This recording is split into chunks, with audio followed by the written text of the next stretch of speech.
Servus, Glück auf und herzlich willkommen zum weiteren FC Bayern Talk. Heute zum Spiel in Leverkusen. Ja, ich denke 4-2 gibt es nicht groß was sich zu beschweren oder zu meckern. Ja, der Anfang war ein bisschen schwierig. Da hat Leverkusen ganz gut gepresst, wie ich fand. Haben gut Gas gegeben, gut angefangen. So die erste Viertelstunde, 20 Minuten kamen wir nicht so gut mit klar. Das Tor, ja, gut, passiert mal, ja, war ein Millimeter im Abseits oder Millimeter nicht im Abseits angeblich. Wurscht, ist halt so. Danach haben wir uns gut berappelt, haben weiter Gas gegeben. Ich fand die erste Halbzeit wirklich ein gutes Spiel von uns. Auch in der Anfangsphase war es ein gutes Spiel. Aber klar, Leverkusen hat da ein bisschen versucht. Ja, eigentlich war es nach dem 3-1 gelaufen, kurz vor der Pause. Müssen wir uns nichts vormachen. Ist im Fußball so, klar hätten wir irgendwie direkt nach der Pause nochmal das 3-2 gekriegt. Aber das Gefühl hatte man halt einfach auch nie. So generell die letzten Wochen. Ja, gegen Leverkusen tun wir uns immer schwer, weil das halt einfach auch eine Mannschaft ist, die auch, zumindest in der Vergangenheit, irgendwie mit 20-25% Ballbesitz klarkommt und dann einfach nur kontert. Genauso wie es Dortmund macht, genauso wie es im nächsten Spiel Gladbach machen wird. Glaube auch nicht, dass die, ja vielleicht jetzt unterm Rose, vielleicht, dass sie da ein bisschen mehr das Heft in die Hand nehmen. Hat Leverkusen heute auch gemacht. Beziehungsweise wir haben sie dann auch in der zweiten Halbzeit machen lassen. Ja, ich denke, wir gehen erstmal direkt in die Statistiken rein, bevor ich hier weiter erzähle. Ja, am Ende des Tages sind wir bei Ballbesitz von 48% für Leverkusen, 52% für uns. Das sah in der ersten Halbzeit noch ein bisschen anders aus. Da war es, glaube ich, weiß ich nicht, 40, 60 oder 35, 65 oder sowas. Abseitsstellung, Wurscht, Fouls, ja. Da mal ein paar Worte. Also Bellarabi, Alter, dass der überhaupt noch auf dem Platz war, nach der ersten Halbzeit war ein Witz. Allein das erste Foul, also mit der offenen Sohle hinten den Davis auf Achillesferse getreten und es gab gar nichts, Alter. Noch nicht mal eine Ansprache von dem Dreckschiedsrichter, Alter. Nichts. Ich meine, er ist dafür bekannt, der Gräfe, dass er laufen lässt, aber das war ein Witz. Und erst beim vierten Foul, ja, wo die anderen beiden auch nicht, ja, waren jetzt nicht so schlimm wie das erste Foul, aber der hätte bei dem ersten Foul die gelbe Karte sehen müssen, Leute. Also von hinten, der hat der Ribéry schon mal rot für gesehen, für sowas. Ich unterstelle ihm da keine Absicht, keine Frage, aber das ist ein Foul, Leute. Und das ist dann auch eine gelbe Karte mindestens.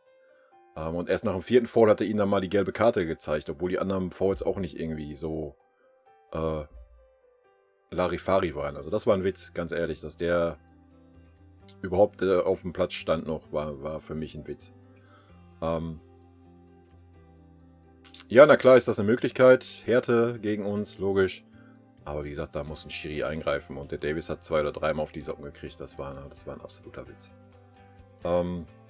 Schüsse insgesamt 10-16 aufs Tor, 6-10. Jo, die 6 Schüsse von Leverkusen aufs Tor, Alter, dafür waren auch 4 Rückgaben. Ecken 6-4, Flanken 12-16, ja. Wie ich schon sagte, erste Halbzeit war wirklich stark von uns, bis auf die Anfangsphase vielleicht, beziehungsweise war da Leverkusen noch ebenbürtig, würde ich sagen. Zweite Halbzeit hast du gemerkt, wir haben definitiv locker 3 Gänge ausgekuppelt. Die letzte halbe Stunde war es dann nur noch Rumgeschiebe, nur noch Rumgeeier. Es war wieder original. Der FC Bayern München, wenn wir englische Wochen haben, die wir jetzt haben mit dem Pokalspiel, hast du gemerkt, letzte halbe Stunde wird ausgekoppelt. Ja. Gut, da Masse, ich meine, wir sind dann immer noch gut für ein Tor. So ist ja nicht, auch wenn wir auskoppeln, aber du hast gemerkt, es war kein Zug mehr drin, nicht mehr die Gier nach vorne zu spielen, die Gier nach Toren, immer schön hinten rum, immer schön auf Sicherheit, lass die Leverkusener mal laufen und so. Ja, das kennen wir nicht anders vom FC Bayern München, das ist auch okay. Wir spielen halt am Mittwoch wieder Pokalspiel, danach spielen wir gegen Gladbach, was kein leichtes Spiel sein wird. Auch das Pokalspiel weiß man nie, die Frankfurter sind aktuell irgendwie mal so drauf, die kannst du ganz schwer einschätzen. Von daher völlig okay und wenn man 3-1 auswärts führt, ja, und man die Sicherheit hat im Passspiel, ja, dann kann man das auch so spielen, ne?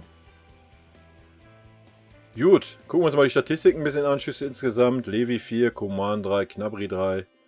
Ja, Gnabry hat mir heute wieder gar nicht gefallen. Da könnt ihr mir gerne eines Besseren belehren. Ich fand ihn wieder unterirdisch heute. Allein die erste Chance, die er nicht gemacht hat, allein von Radetzky. Das zweite, okay, Leute, das hätte ich mit zu den Augen gemacht. Da brauchst du nur über den Torwart drüber heben, der irgendwie am 16er Kante steht. Also, bitte dich, der hätte meine Uroma im Grab gemacht, Alter.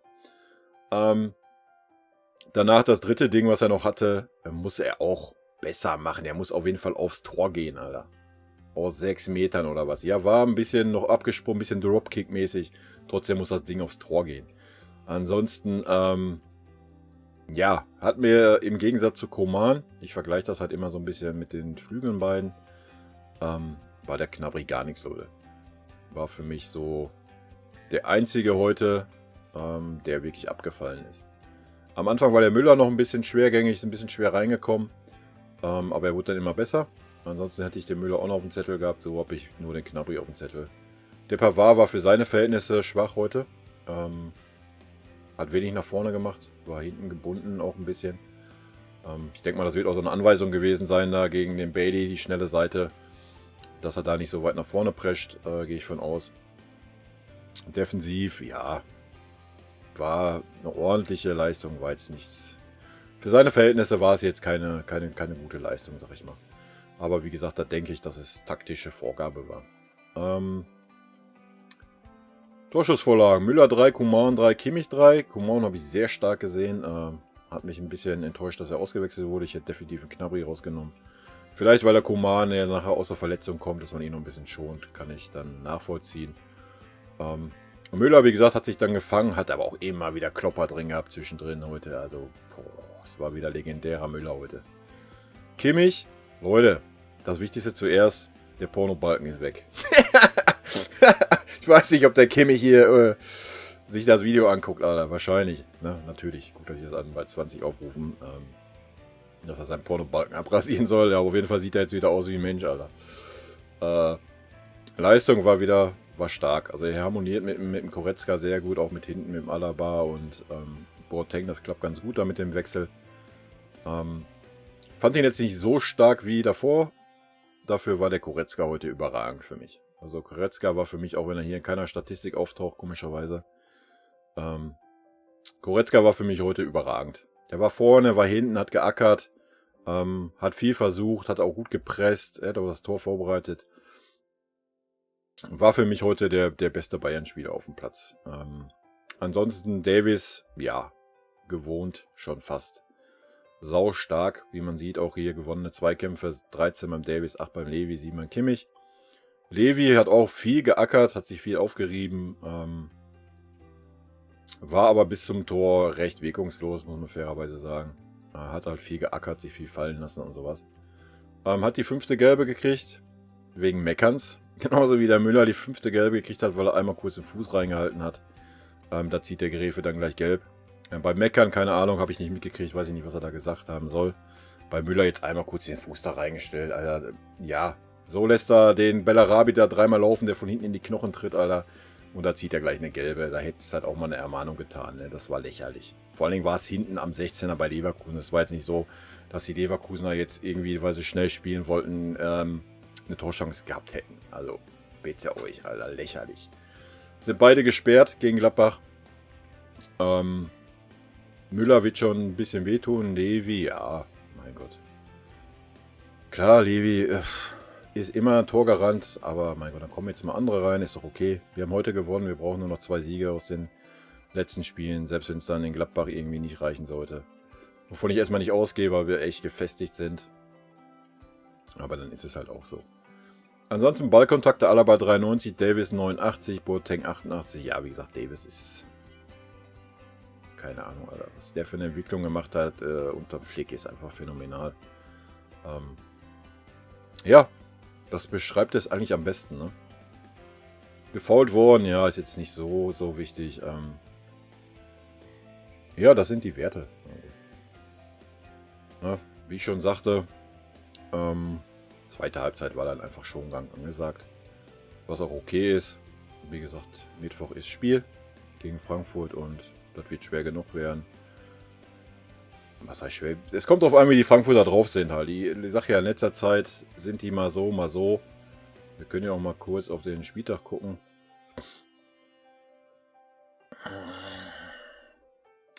Hier, heute haben sie wieder 2-0 verloren gegen Mainz zu Hause, Alter. Ist halt... Leipzig spielt unentschieden gegen Paderborn, Alter. Jetzt mal ernsthaft, du kannst außer Bayern und Dortmund nichts ernst nehmen in dieser Liga oben rum. Ja. Was soll ich dazu sagen? Ich meine, ist gut, ist noch mal ein bisschen Spannung drin um Champions League Platz hier. Ich gehe davon aus, dass die Dortmunder morgen gewinnen werden. Ja, dann sind die Dortmunder auch schon safe, ne? Wenn die 63 haben, hier, die haben 56, also da passiert dann auch nichts mehr. Und ja, unten, ich meine, Paderborn hat der Punkt jetzt auch nicht wirklich weitergeholfen. In Mainzer war es ein sehr wichtiger Sieg. Habe ich sogar als Abstiegskandidaten getippt. Wie man sieht, jetzt wird es nochmal richtig hier knallig, ne? Mit Union und Augsburg. Köln ist auch noch nicht durch, obwohl Köln eigentlich ziemlich gefestigt ist. Ja, und Frankfurt. Ja, mein Gott, wenn die jetzt keinen Punkt mehr holen sollten, könnte es auch nochmal eng werden. Die Schalker sind leider schon raus. Mit 9 Punkten. Frankfurter eigentlich auch, machen wir uns nichts vor. Köln eigentlich auch, also im Endeffekt geht es so ab Augsburg los, wer wo landet.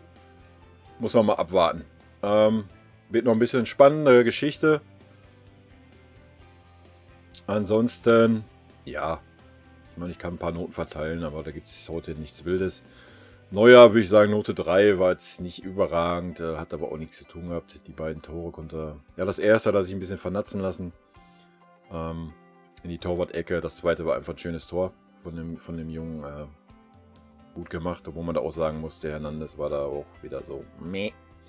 Alaba war für mich stark heute, würde ich eine 2 geben. Boateng war souverän, war okay, würde ich eine 3 geben, eine gute 3. Fonso Davies eine 2, war für mich wieder mega, obwohl er am Anfang auf die Socken gekriegt hat und das ihn am Anfang auch ein bisschen beschäftigt hat. Hat er mal 1-2 Mal zurückgezogen, was verständlich ist in dem Alter. Pavard blieb ein bisschen unter seinen Möglichkeiten, ja, war nach hinten, aber ich würde ihm eine gute 4 geben oder eine schlechte 3, könnt ihr euch aussuchen. Goretzka war für mich, wie gesagt, ein Mann des Spiels, fand ich mega stark heute, war überall. Von daher würde ich ihm eine gute 2 geben. Coman dasselbe, war für mich eine glatte 2, war bärenstark heute. Hat richtig Bock gemacht, hat auch richtig nach hinten geackert. Müller war für mich eine 3, kam ein bisschen schwer rein, gegen Ende war er auch ein bisschen platt, hatte ich so das Gefühl.